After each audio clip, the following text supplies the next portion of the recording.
The question with regard to Haiti is, we concluded that for the United States to deploy forces in the hemisphere just raises all kinds of questions that can be easily misrepresented about what we're trying to do and be able to be used by those who disagree with us and against the interest of Haiti and the United States. So we set out to find a partner or partners who would lead that effort that we would participate in, not with American forces, but with supplies and making sure they had what they needed. And so, I'm very grateful for President Ruto's leadership here, multinational effort, but Kenya's willingness to really lead this matters. You're not the only country, but you're leading this effort. And there's going to be U.S. forces, none on the ground, but we're going to supply logistics, intelligence, and equipment. Matter of fact, some equipment has already arrived. And Kenya is stepping up with police, and other countries plan to do. Kenya declared its independence. President Lyndon Baines Johnson wrote a letter from our nation to yours, and he said, "May the responsibilities of freedom wake the best that is in you." Today, we mark 60 years of partnership between our democracies, and we're fulfilling that wish together, and we're continuing. I truly believe it has brought out the best in both of us, not only in Kenya and America, but around the world. It's had positive impact. But through our partnership, we're continuing to meet our responsibilities in 4 key areas. First, I'm proud to announce we're working with Congress to designate Kenya a major non-NATO ally. That's a fulfillment of years of collaboration. Our joint counterterrorism operations have degraded ISIS and Al-Shabaab across East Africa. Our mutual support for Ukraine and has rallied the world to stand behind the UN Charter.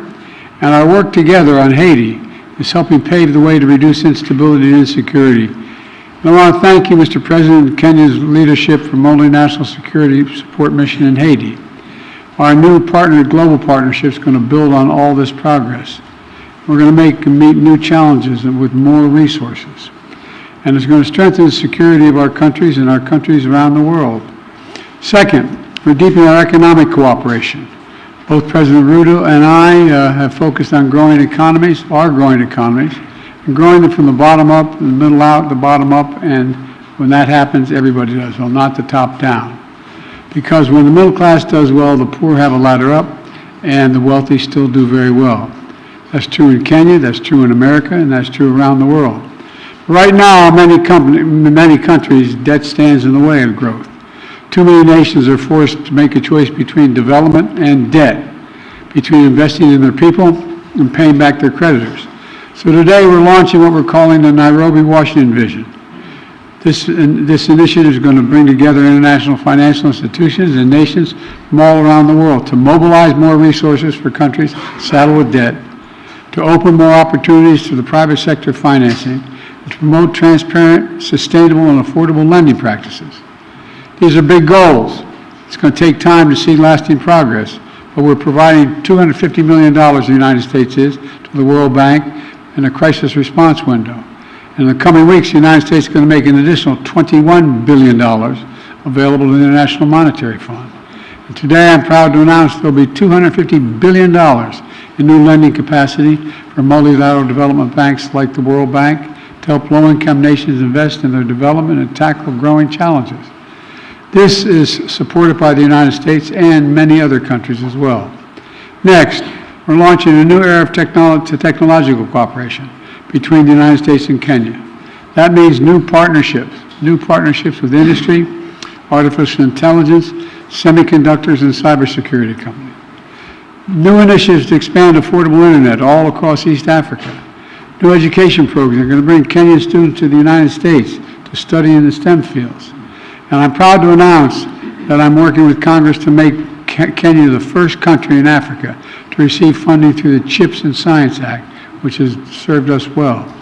This funding will link their supply chains to the United States and to our partners, and spur innovation that extends from Silicon Valley in California to Silicon Savannah in Kenya, which, by the way, is already a $1 billion tech hub, already a $1 billion tech hub. Finally, we're ensuring democracy delivers for our people. That includes Kenya's diaspora community here in the United States.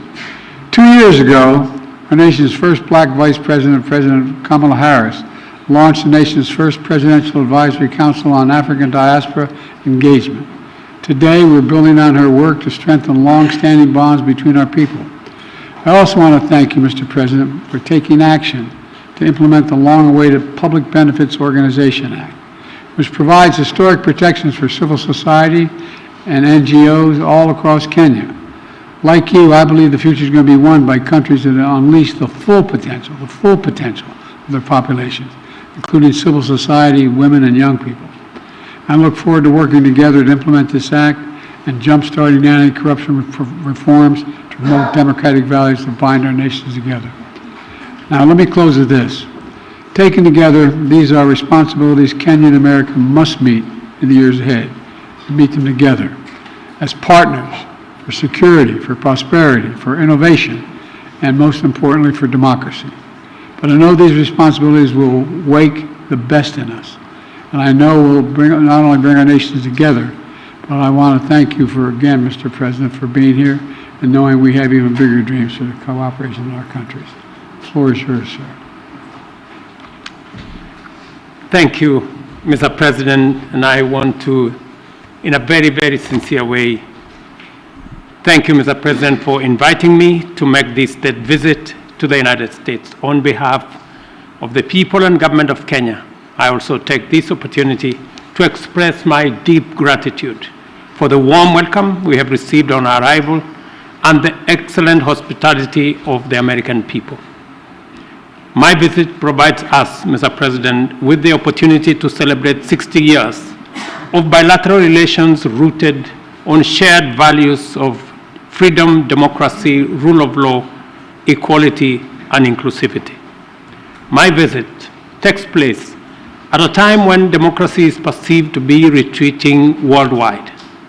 The accelerating drift towards regimes indifferent to democratic values is a deep concern to us, and I believe it is time the U.S., working with Kenya, deploys its capabilities and rally like-minded democratic countries to set up the course for democracy. During our discussions, we agreed on the significant opportunity for the U.S. to radically recalibrate its strategy and strengthen its support for Africa, as discussed at the U.S.-Africa Leadership Summit, by enhancing its investment in the institutions of African integration and increasing support for peace and security.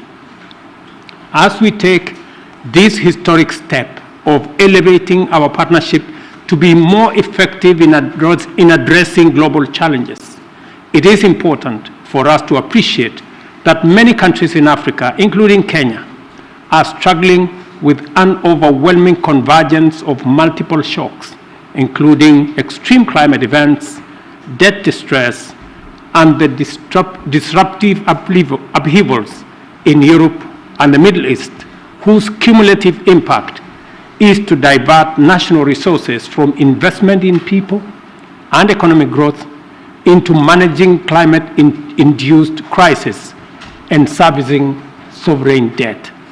For this reason, I have underscored the imperative for our partnership to facilitate recovery from these multiple crises, and particularly for the United States of America to take a leading role in a comprehensive debt resolution framework by doubling contribution to the concessionary financing window of the World Bank, and also to work with the IMF on rechanneling SDRs to institutions like the Africa Development Bank to further leverage on private sector funding to support countries. Unless this is done, and done immediately, the values of freedom, democracy, and the rule of law are in great jeopardy. On regional peace and security in the Horn of Africa and the Great Lakes region, I express optimism that Kenya and the US will innovatively design appropriate defense and security frameworks to help Kenya as the anchor state and the region in general to deal with the peace and security challenges that are undermining human well-being, slowing down development, and also having a negative impact on democracy. We affirmed our mutual commitment to the stabilization of Haiti through the multinational security support mission. The Kenya-UN Climate and Clean Energy Industrial Partnership we have just committed to is an encouraging milestone on our collective journey and builds on the paradigm shift we have inaugurated at the Africa Climate Summit in Nairobi last year. Accordingly, Africa's resource potential is a huge opportunity to deploy U.S. technology and investment to catalyze unprecedented growth through green industrialization. We've also agreed to hasten the renewal of the Africa Growth and Opportunities Act to sustain the rising momentum of our investments and exports in the manufacturing space.